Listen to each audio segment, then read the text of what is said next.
Hi, this is Gary Worden with a short discussion of types of sailing courses. The most important considerations in determining which type of course to use are A. That the course is challenging to the sailors. The course should allow the sailors to use all the basic skills of sailing, and there should be opportunities for passing on the entire course. B. That the course is manageable by the race management team. The complexity of the course should not overwhelm the available manpower and skills of the team. And C. That the course is safe and efficient. Boats in different fleets should be kept separate as much as possible, and the course should allow subsequent races to be started with minimal delays. The simplest type of course, and the preferred course these days, is the windward-leeward course. This diagram shows the simplest of windward-leeward courses. There is a start, a windward leg, and then a downward leg to a finish. You can see that this is a very manageable course for the race committee, with a start-finish line and only one mark to set. There are lots of variations and embellishments of this. The offset helps separate port tack upwind traffic from the boats rounding downwind on starboard tack. The next variation is to add more laps. The course shown is a W4, probably the most popular windward-leeward course. W denotes a windward-leeward course, and the number 4 indicates the number of legs. This course has a windward, offset, leeward, windward, offset, leeward to the finish.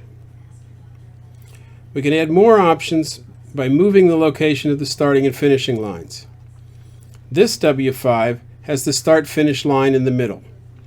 When the start remains at the leeward end and the finish is located at the windward end, the course is also a W5 because both have 5 legs. You can see that each variation gets a little more complicated for the race committee. You can simplify some of this by using a mark as the pin end of the starting or finishing lines. When we get multiple fleets, we can have problems with safety and efficiency. We can have a fleet of downwind boats meeting a fleet of upwind boats, and we can have one fleet interfering or delaying the start of another. How do we resolve these issues? One of the best answers to that is to use a trapezoid course. I first learned about this course while sailing lasers, where it's customary to have a standard fleet and a radial fleet on the same course. The standards start first and sail what is called the outer loop, and the radials start shortly after and sail the inner loop.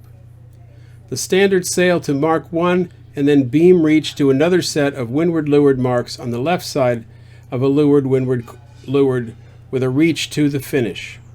The radials sail a windward-leeward on the right side of marks before beam reaching to the left side for the final leeward and reach to the finish.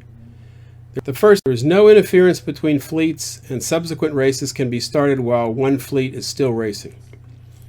This is the course that we have been using for our annual NYC regatta.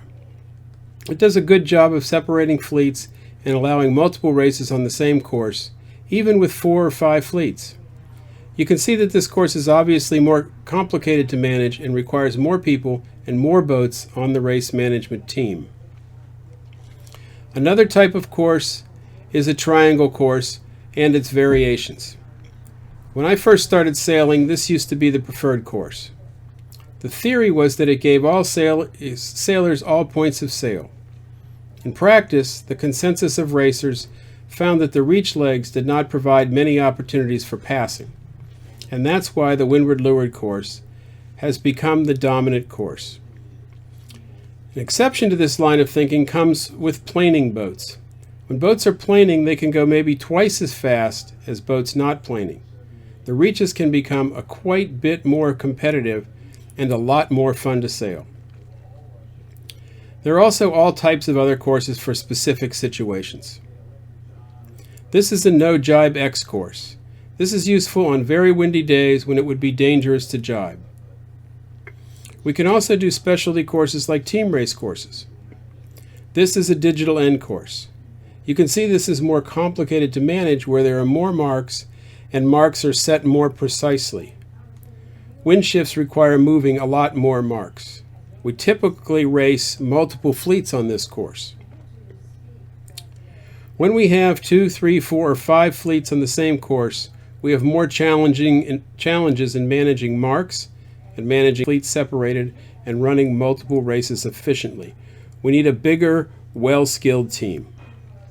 That's all for now. Thanks for watching.